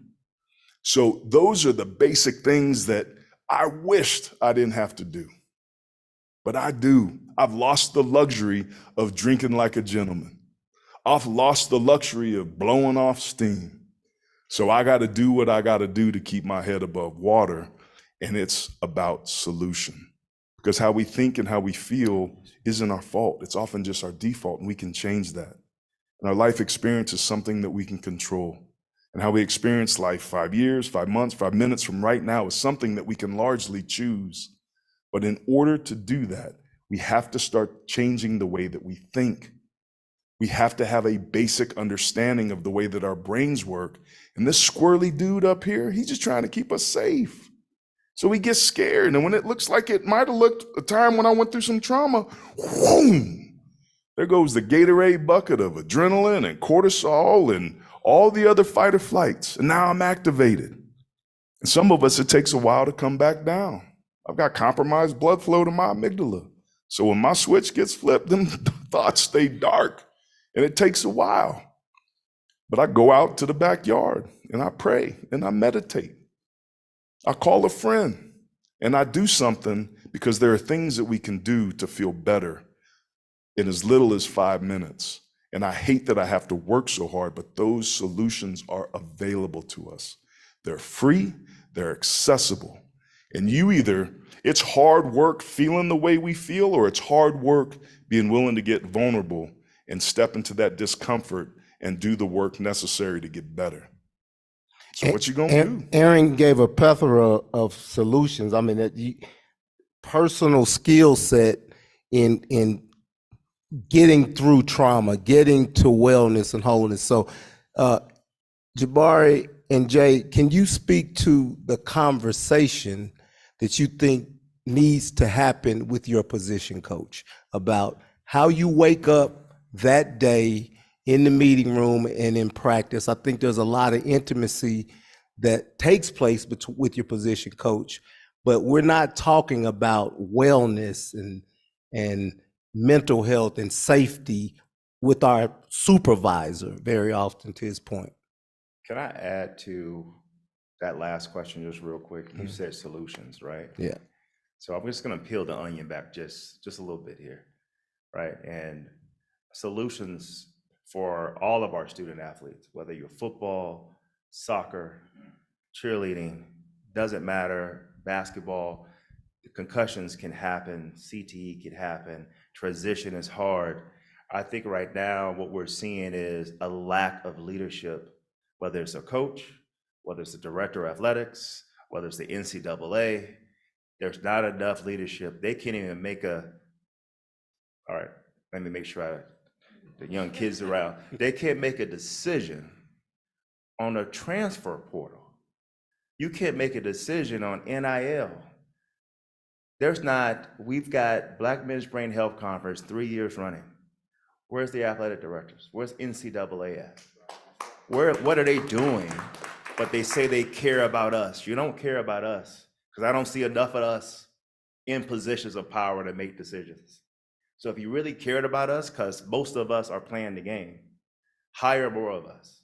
Why does a head coach at a HBCU got to now be a position coach just to get to the Power Five after they won a national championship? Explain that to me. Is the game that different from HBCU?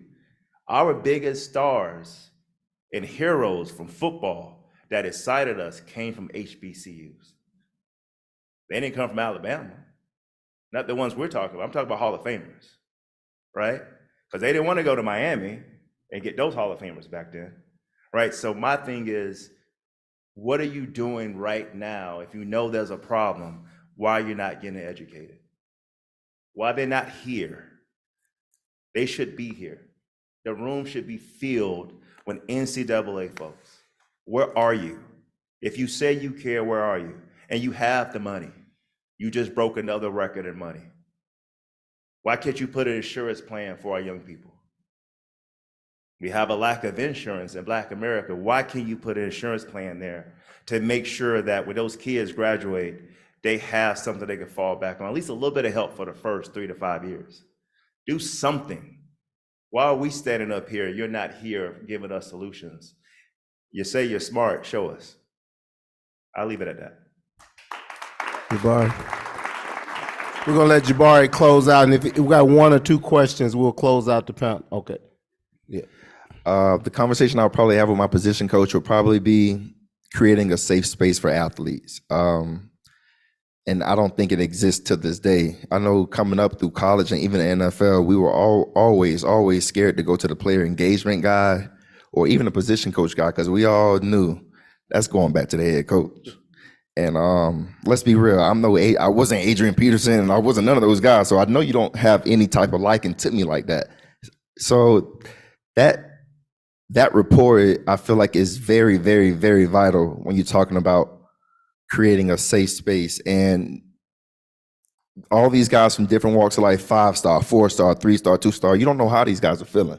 I know the 5-star that was in front of me, he was very entitled, okay?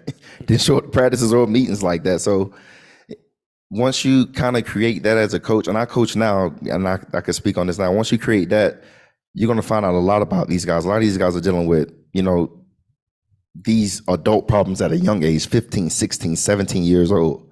And it's caused me to now get involved in, whether it's financially or even just showing up. And it's huge, it's huge. So I found that out talking to Butch Davis even yesterday. He's still a good mentor for me myself. Yeah, and those past coaches, I don't even speak to, ones from the NFL. I hate to even talk on that now, but those past coaches, the ones where no money was involved, the ones who's calling home, the ones who's checking up on me, those are my guys. So in order to create that, in order to get that, it's not something that can be purchased. You got to build that. Awesome. Well, hey, we appreciate you guys hanging in here with us. The online crowd, we want you to know that we're engaged here in Las Vegas. We'll have a little time to network as we exit the building, but I really want to thank you guys for your presence, showing that this topic is valuable and important to the Super Bowl weekend. I want to make sure you follow Black Men's Brain Health in the city, the Center for Sport and Analytic that Dr. Deb runs. A lot of great information. We appreciate you guys. Be safe, and we'll see you at next year's Super Bowl.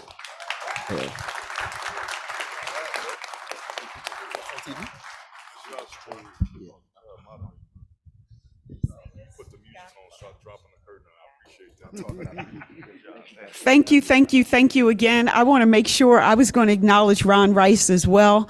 When you think about the spirit of this Sports Spotlight series, Ron Rice epitomizes that. Great leader, great friend. Want to thank Dr. Robert Turner for all his support and what he's done over the past 2 days with the Black Men's Brain Health. I want to have a picture taken, so just a moment, then they're going to come down on the floor and have a chat with you, okay? Thank you.